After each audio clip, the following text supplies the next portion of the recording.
இன்று உங்களுக்கு தெரியும், ஹஜ் என்றாலே முதலாக கேட்பது எந்த ஹோட்டல், என்ன சாப்பாடு. ஹஜ்ஜுடைய கண்ணாடி மாறிவிட்டது, ஹஜ்ஜுடைய நோக்கங்கள் மாறிவிட்டது. ஏன் தெரியுமா? அரஃபான்னு ஒன்று இருக்குது ஹஜ்ஜில். நபி அவங்க சொன்னாங்க, அல் ஹஜ்ஜு அரஃபா. ஹஜ் என்றாலே அரஃபா தான். அரஃபால் என்ன இபாதத்? கண்ணியமிக்க அல்லாஹ் நல்லடியார்களே, ஜுல் காதாவுடைய மாதம் ஆரம்பித்திருக்கின்றது. இது ஹஜ்ஜுடைய மாதங்களில், ஹஜ்ஜுடைய மிக முக்கியமான மாதங்கள் ஒரு மாதமாக இருக்கின்றது. இஸ்லாத்துடைய கடமையில் சகோதரர்களே, ஒவ்வொரு முஸ்லிமும் அறிந்து வைத்த விடயம்தான், இஸ்லாத்துக்கு 5 தூண்கள் இருக்கிறது. அதில் மிக முக்கியமான தூண் தான் ஹஜ். முஹம்மது ஸல்லல்லாஹு அலைஹி வஸல்லம் வாழ்க்கையில் ஒரு ஹஜ்ஜி தான் செய்தார்கள். அந்த ஹஜ்ஜுக்கு பேர் தான் ஹஜ்ஜத்துல் வதா. ஹஜ்ஜத்துல் வதா என்பது ஸல்லல்லாஹு அலைஹி வஸல்லமுடைய பிரியாவுடைய ஹஜ், கடைசி ஹஜ். ஒவ்வொரு முஸ்லிமும் பிறந்ததிலிருந்து உள்ளத்திலே நீயத்து வைக்க வேண்டும், அல்லாஹ்விடத்தில் துஆவும் கேட்க வேண்டும். யா அல்லாஹ், எனக்கு ஹஜ்ஜுடைய பாக்கியத்தை தாயா அல்லாஹ். துஆவும் ஆசையும் எண்ணமும் இருந்தால்தான் அல்லாஹ் இந்த ஹஜ்ஜுடைய பாக்கியத்தை அல்லாஹ் நசீபாக்குவான். கண்ணியமிக்க சகோதரர்களே, ஹஜ் என்பது மிக முக்கியமாக ஹஜ்ஜிலே 15 இடங்கள் இருக்கின்றது. இந்த 15 இடங்களிலும் ஒரு முஸ்லிம் தன்னுடைய நேரத்தை அதிகமாக செலவழிக்கக்கூடிய இடம். ஒரு ஹஜ்ஜுக்கு செல்லக்கூடியவர் மிக முக்கியமாக படித்து கொண்டு செல்ல வேண்டிய இடங்கள் தான் இந்த 15 இடங்களும்.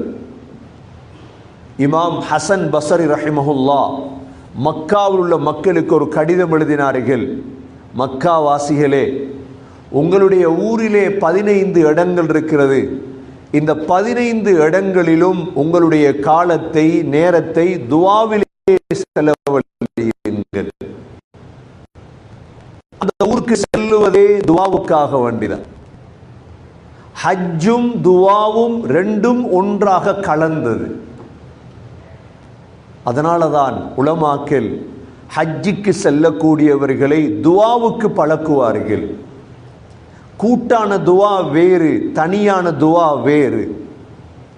இந்த 15 இடங்களிலும் சகோதரர்களே, ஸல்லல்லாஹு அலைஹி வஸல்லம் மணித்தியால கணக்கு துஆவில் இருந்திருக்கிறார்கள். நிமிட கணக்கு அல்ல. 5 நிமிடம், 10 நிமிடம், 20 நிமிடம், 1 மணித்தியாலம் அல்ல சகோதரர்களே. ஹஜ்ஜுக்கு செல்லுவதற்கு முன்னால் உள்ள தர்பியத் என்ன தெரியுமா? ஹஜ்ஜுக்கு செல்லுவதற்கு முன்னால் ஊர்களில், வீடுகளில் இருந்து ஒரு 20 நிமிடம், 30 நிமிடம், 1 மணித்தியாலம் துஆ கேட்டு பழக வேண்டும்.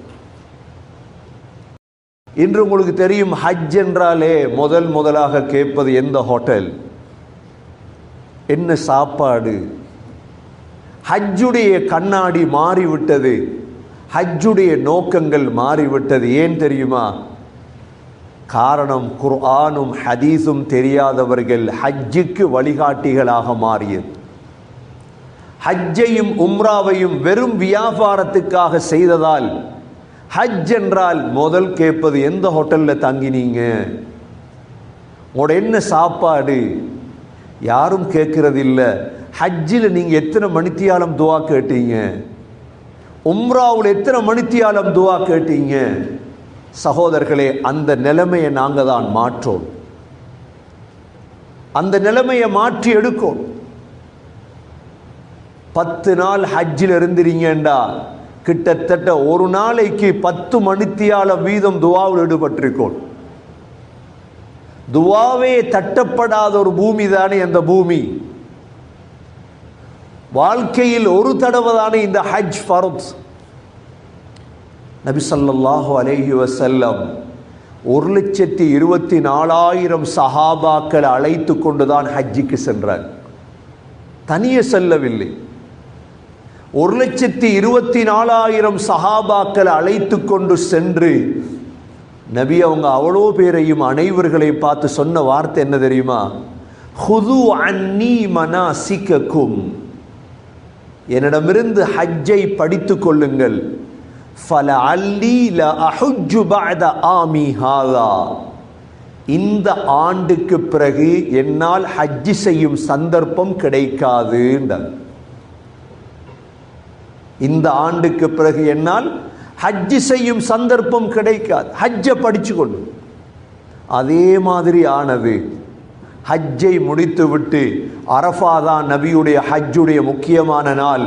அல் யௌம அக்மல்து லக்கும் தீனக்கும் வ அத்மம்து அலைக்கும் நிஅமதி வ ரதீது லக்குமுல் இஸ்லாம தீனா என்ற இந்த குர்ஆனுடைய ஆயத் இறங்கியதற்கு பிறகு 81 நாட்கள் தான் உலகத்தில் ஹயாத்தோடு வாழ்ந்தார்கள்.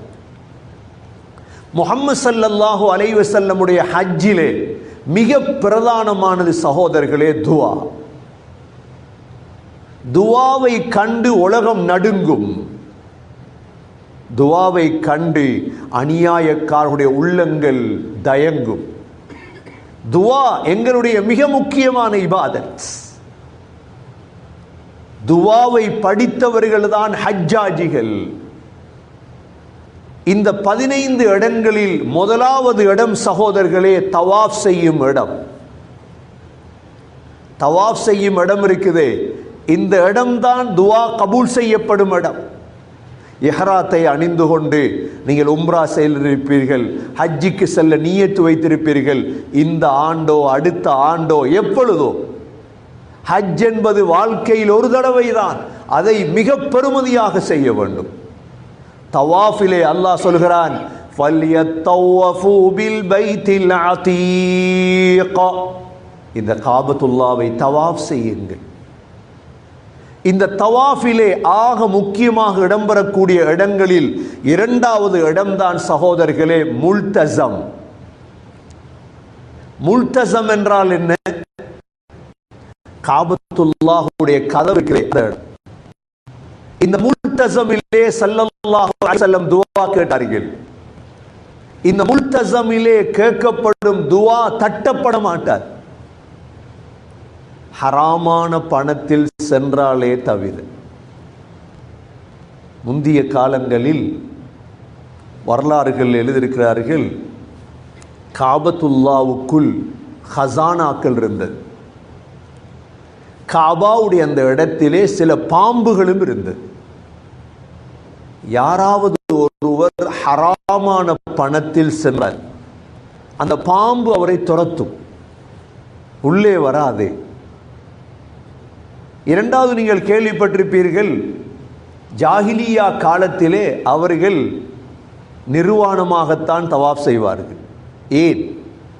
அந்தளவு மடத்தனம் அல்ல அவர்களுக்கு. அங்கே இஹ்ராம் வாங்கி வைத்திருப்பார்கள். இஹ்ராம் முடிந்தால், அதைவிட அதிகமான மக்கள் வந்தால், உங்களுடைய உடுப்பு ஹராமாக இருக்கலாம் என்று கருதி உடுப்பை கலத்திட்டு வாங்கன்றுவார். ஹலாலான பணத்திலே ஹஜ் செய்ய வேண்டும். அந்த ஹஜ் தான் ஏற்றமான ஹஜ். இந்த துஆ ஏற்றுக்கொள்ளப்படுவதற்கு ஆக முக்கியம் ஹலால். சகோதரர்களே, முல்தஸம் இருக்கிறது, காபாவுடைய தங்க கதவு இருக்குது. அந்த இடம்தான் ஹாஜர் துஆ கேட்ட இடம், இப்ராஹிம் அலைஹிஸ்ஸலாம் துஆ கேட்ட இடம். முல்தஸமிலே ஸல்லல்லாஹு அலைஹி வஸல்லம் தன்னுடைய கன்னத்தை முகத்தை வைத்து துஆ கேட்டார்கள். மூன்றாவது இடம் சகோதரர்களே, காபத்துல்லாஹுடைய பீலி இருக்குதே, தண்ணி கொட்டுமே பீலி, தங்க பீலி ஒன்று இருக்குது காபாவிலே. இந்த பீலிக்கு கீழே இருந்து கேட்கக்கூடிய துஆ. நீங்க காபாவை பார்த்தீர்களாக இருந்தால், காபாவுக்கு மேலே தண்ணீர் நிற்காது. அந்த தண்ணீர் வடிவதற்குத்தான் பீலி இருக்கிறது. அந்த பீலிக்கு கீழ் செல்லுங்கள் ஹஜ்ஜுக்கு செல்லக்கூடியவர்கள். அந்த பீலிக்கு கீழ் நின்று கொண்டு ஒரு 20 நிமிடம், அரை மணித்தியாலம் துஆ கேளு. அல்லாஹ்விடத்துல துஆ கேட்கக்கூடிய இடம்தான் மீசாப். நான்காவது இடம் சகோதரர்களே, நான்காவது இடம் காபா. காபாவை பிடித்திட்டும் கேட்கலாம், பிடிக்காமலும் துஆவுக்கென்றே செல்ல வேண்டும். வேற எந்த பராக்குகளும் எங்களுக்கு வந்து விடக்கூடாது. வேறெந்த சிந்தனைகளும் எங்களுக்கு வந்து விடக்கூடாது ஹஜ்ஜிலே. சகோதரர்களே, இது 9வது இடம். இந்த 9 இடமும் காபத்துல்லாவுக்குள் தான் இருக்கிறது. முதலாவது என்ன? தவாஃபின் பொழுது. இரண்டாவது முல்தஸம். மூன்றாவது பீலி, தங்க பீலிக்கு கீழ். நான்காவது காபாவுடைய முழு இடம். ஐந்தாவது ஜம்சம். ஆறாவது மகாம் இப்ராஹிம். ஏழாவது சஃபா மலை. எட்டாவது மர்வா மலை. 9வது அதற்கிடையில். இந்த 9 இடமும் காபா உள்ளுக்கு இருக்கு. 10வது இடம்தான் சகோதரர்களே அரஃபா. அரஃபான்னு ஒன்று இருக்குது ஹஜ்ஜில். நபி அவங்க சொன்னாங்க, அல் ஹஜ்ஜு அரஃபா. ஹஜ் என்றாலே அரஃபா தான். அரஃபால் என்ன இபாதத்? தொழுகையை சுருக்கித்தான் தொழுகிறது. லொஹரையும் அசரையும் 4 ரக்காத்துள்ள தொழுகையை 2 ரக்காத்தா தான் தொழுகிறது. அதுவும் சேர்த்து தொழுகிற. லொஹருடைய நேரத்தில் தொழுதுருவாங்க. தொழுதுட்டு என்ன செய்யறது? என்ன செய்யறது தெரியுமா சகோதரர்களே? நபி ஸல்லல்லாஹு அலைஹி வஸல்லம் 2 கையையும் தூக்கினாங்க. இப்படி 2 கையையும் தூக்கினவங்க லொஹரையும் அசரையும் தொழுதுட்டு சூரியன் மறையும் வரைக்கும் கையை கீழே விடல. துவா. தனி ஒரு இடத்துல உட்கார்ந்து அல்லாஹ் இடத்துல அழுகிறது, மன்றாடுற இடம் தான் அரஃபா. எவ்வளவு துவா கேட்கலாம். அப்ப கேட்கறதுக்கு ஒன்றும் இல்லையா? எங்களுக்கு கேட்கறதுக்கு ஒன்றும் இல்லை. ஏன் தெரியுமா? ஒன்றும் இல்லை. கபரை பத்தி தெரியாது, மஹ்ஷரை பத்தி தெரியாது, மீசானை பத்தி தெரியாது, சொர்க்கத்தை பத்தி தெரியாது, ஜஹன்னமை பத்தி தெரியாது. ஜஹன்னம் சம்பந்தமா 77 ஆயத் குர்ஆன்ல இருக்கு. தெரியாது. எங்களுக்கு தெரியாதால அல்லாஹ் காசத்தா, ஊடு வாங்கணும், வாகனம் ஒன்று வாங்கணும், வேற பிள்ளை படிக்கணும், பிள்ளைட கல்யாணம் நடக்கணும், வேற மனைவிக்கு சோம் இல்லை சோமாக்கு வேற. அது பிறகு ஆமீன் ரப்பல் ஆலமீன். அது என்னோட தவறு தான். அது சகோதரர்களே, எவ்வளோ துவா கேட்கலாம் தெரியுமா?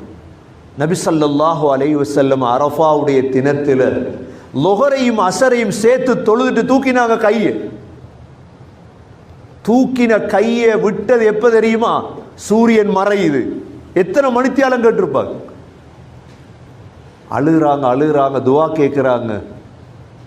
இது அரஃபா. அரஃபாவை வச்சு கொள்ளுங்க துவாவுக்கு.